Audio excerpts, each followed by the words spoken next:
கிறிஸ்துவுக்குள் பிரியமான சகோதர சகோதரிகள் யாவருக்கும் என் அன்பின் வாழ்த்துக்கள். மீண்டும் உங்களை சந்திப்பதில் மிக்க மகிழ்ச்சி. இந்த நாளிலே ஆவியானவர் நம்மோடு கூட பேசுவாராக. சங்கீதம் 105வது சங்கீதத்திலே இப்படியாக ஒரு வார்த்தை இருக்கிறது.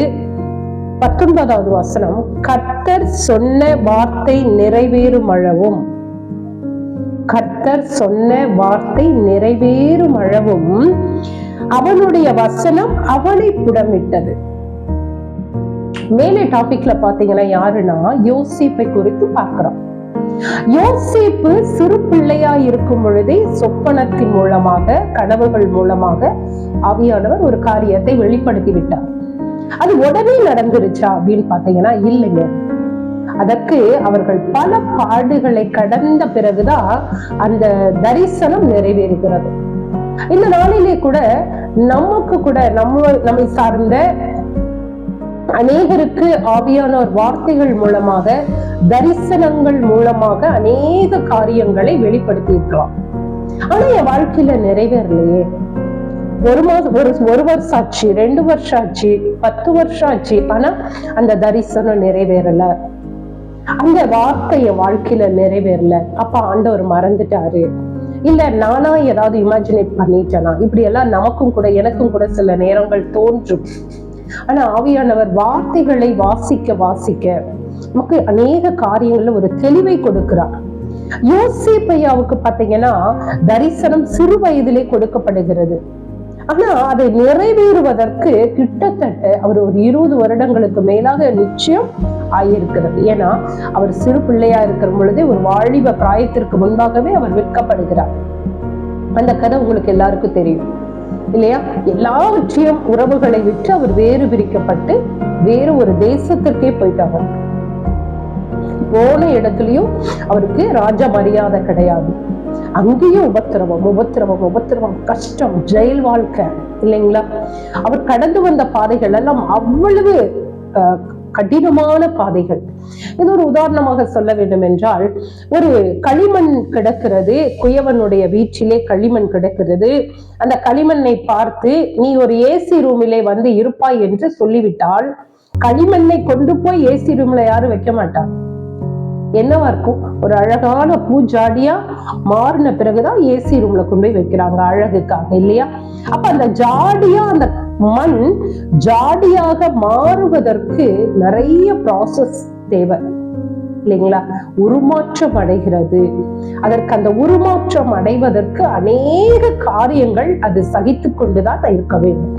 அப்படிதான் தேவ பிள்ளைகளே, நம்மளுடைய வாழ்க்கையில ஆவியானவர் சொல்லுகிறதான ப்ராமிஸ் வேர்ட்ஸ், அதாவது தரிசனங்கள், ஆசீர்வாதங்கள், இது எல்லாவற்றிற்கும் கொஞ்ச காலம் நாம் காத்திருப்பது அவசியமா இருக்கிறது.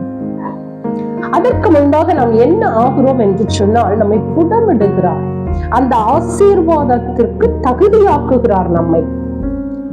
என்னுடைய வாழ்க்கையில நடந்த காரியம், நான் 2005வது வருடத்திலே ஆண்டவர் என்னோடு கூட ஒரு தரிசனத்தை காண்பித்தார்.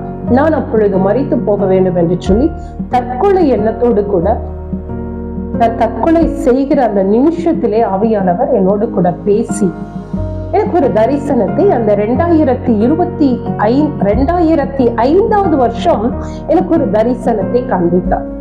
நான் உன்னை இதற்காகத்தான் அழைத்தேன் என்று சொல்லி அந்த தரிசனத்தை உறுதிப்படுத்தினார். அதன் பிறகு 2005ல சொன்ன தரிசனம் 2006ல நிறைவேறல, 10ல நிறைவேறல.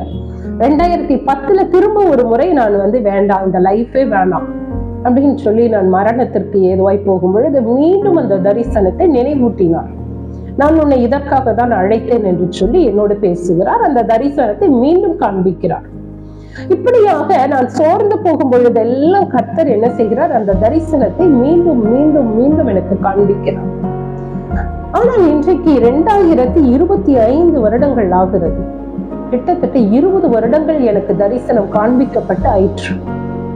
ஆனால் இன்னும் என் வாழ்க்கையில அந்த தரிசனம் இந்த வருடம் கண்டிப்பாக நிறைவேறும் என்று நான் விசுவாசிக்கிறேன். ஏனென்றால் 2005 எனக்கு காண்பிக்கப்பட்ட பொழுது நான் ஒரு களிமண்ணாக இருந்தேன். நிச்சயம் சொல்லுவேன், ஒரு ஞானம் இல்லை, நிறைய வாழ்க்கையில ஏமாறுவேன், ஒன்றுமே இல்லாம ஒரு களிமண்ணாய் கிடந்து. ஆனால் என் தேவன் இந்த 20 வருடத்திலே என்னை பக்குவப்படுத்தி இருக்கிறார், என்னை அழகாக உருவாக்கி இருக்கிறார். அநேக அடிகள் பட்டு பட்டு பட்டு ஒரு அழகான பாத்திரமாக மாற்றி இருக்கிறார். எனக்கு தெரியும் இப்பொழுது நான் ஒரு தகுதியானவளாக மாறி இருக்கிறேன். நிச்சயம் எனக்கு அந்த 2005 காண்பிக்கப்பட்ட தரிசனம் 25 நிறைவேறியே தீரும். ஏனென்றால் இப்பொழுதுதான் நான் புடமிடப்பட்டு என்ன இருக்கிறேன், அந்த வார்த்தை இந்த வருடத்திலே அது நிறைவேறும் என்று நான் பிலீவ் பண்ணுகிறேன், விசுவாசிக்கிறேன். இதை கேட்டுக்கொண்டிருக்கிற தெய்வ பிள்ளைகளே, உங்களுடைய வாழ்க்கையில் கூட தரிசனங்கள், தேவன் சொன்ன வார்த்தைகள் கால தாமதமாகிறது என்று சோர்ந்து போய் கொண்டிருக்கிறீர்களா? கவலைப்படாதீர்கள். நீங்கள் வேணா யோசிச்சு பாருங்க. அந்த வார்த்தைகள் உங்களுக்கு கொடுக்கப்படும் பொழுது நீங்கள் இருந்த நிலையும் இப்பொழுது எவ்வளவாக உங்களை புடமிட்டு இருக்கிறார், உருவாக்கி இருக்கிறார், உங்களை மாற்றி இருக்கிறார், உங்களை தகுதி உள்ளவர்களாக வைத்திருக்கிறார் என்று நீங்கள் விசுவாசியுங்கள். பாருங்கள், நிச்சயம் அவர் வாக்கு மாறாதவர். யோசேப்பையாவுக்கு கொடுத்த அந்த தரிசனத்தை கர்த்தர், அவர் மறந்து போயிருக்கலாம் அந்த சொப்பனத்தை, ஆனால் ஜீவனுள்ள தேவன் அதை மறக்கவே இல்லை, அதை நிறைவேற்றியே முடிப்பார். நமக்கும் கூட வாக்கு மாறாதவர். அவர் நம்முடைய வாழ்க்கையிலே ஒரு காரியத்தை சொல்லிவிட்டால் நிச்சயம் நீங்களும் நானும் மறந்து போனாலும் அவர் ஒரு நாளும் மறக்க மாட்டார், நிறைவேற்றியே தீர்வார். கால தாமதமாகிறது என்று சோர்ந்து போகாதீர்கள். உங்களை கர்த்தர் உருவாக்கி கொண்டிருக்கிறார், தகுதியாக்கி கொண்டிருக்கிறார். அந்த ஆசீர்வாதத்தை சுதந்திரிக்கிற பாக்கியமுள்ள பிள்ளைகளாய் நம்மை மாற்றிக்கொண்டிருக்கிறார். சரிங்களா? அப்ப யோசேப்பையாவுக்கு என்ன செய்திருக்கிறார்? அந்த வசனங்கள் நிறைவேறும் அளவும் அவரை புடமிட்டார். உங்க வாழ்க்கையில கூட இதை நீங்க அப்படியே சொல்லிட்டே இருங்களேன். எனக்கு கொடுத்த தரிசனம், எனக்கு கொடுத்த வார்த்தைகள் நிறைவேறும் அளவு இன்றைக்கு என்னை புடமிட்டு கொண்டிருக்கிறார், என்னை உருவாக்கி கொண்டிருக்கிறார், அந்த ஆசீர்வாதத்துக்கு என்னை தகுதி உள்ளவளாய் மாற்றி கொண்டிருக்கிறார் என்று சொல்லி நீங்க விசுவாசிங்க. கண்டிப்பா கர்த்தர் உங்க வாழ்க்கையில என்னென்ன காரியங்களை சொன்னாரோ எல்லாவற்றையும் உங்க வாழ்க்கையில அதை நிச்சயம் கொடுத்து உங்களை உயர்த்தியே தீருவார். God bless you.